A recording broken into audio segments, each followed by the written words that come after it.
Hello అండి. ఈరోజు నేను ఇంకొక బోట్ నెక్ మోడల్ డిజైన్ అయితే మీకు చూపించేస్తానండి. ఫస్ట్ సారీ అయితే ఇలా డబల్ షేడెడ్లో ఉంటుంది. దీనిపైన బ్లౌజ్ నేను బోట్ నెక్ పెట్టి స్టిచ్ చేశానండి. బ్యాక్ హుక్స్ పెట్టేసి ఈ విధంగా టజిల్స్ ఇచ్చేసి పైన ఇలా థ్రెడ్స్ పెట్టి స్టిచ్ చేశానండి.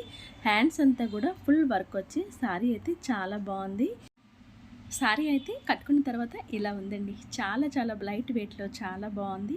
సారీ క్లాత్ వచ్చేసి క్రష్డ్ టైప్లో ఉందండి. అలాగే లైట్ వెయిట్లో చాలా బాగుంది. ఇలాంటి light weight saris, classy type saris అన్నిటికీ కూడా మనం బోట్ నెక్ పెట్టి స్టిచ్ చేసుకుంటే చాలా బాగుంటుంది.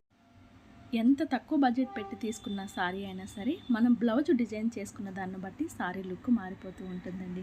చూస్తున్నారు కదా, ఈ సారీ పైన ఈ బోట్ నెక్ బ్లౌజ్ అయితే చాలా బాగుందండి.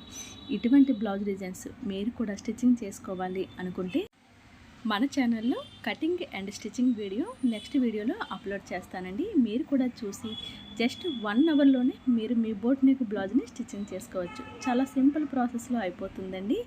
మరి ఈ సారీ నాకు ఎలా ఉంది, అలాగే నేను స్టిచ్ చేసిన ఈ బ్లౌజ్ డిజైన్ ఎలా ఉందో కామెంట్ చేయడం మర్చిపోవద్దు. మరిన్ని ఇంట్రెస్టింగ్ వీడియోస్ కోసం మన ఛానల్ని సబ్స్క్రైబ్ చేసుకోండి. Thanks for watching this.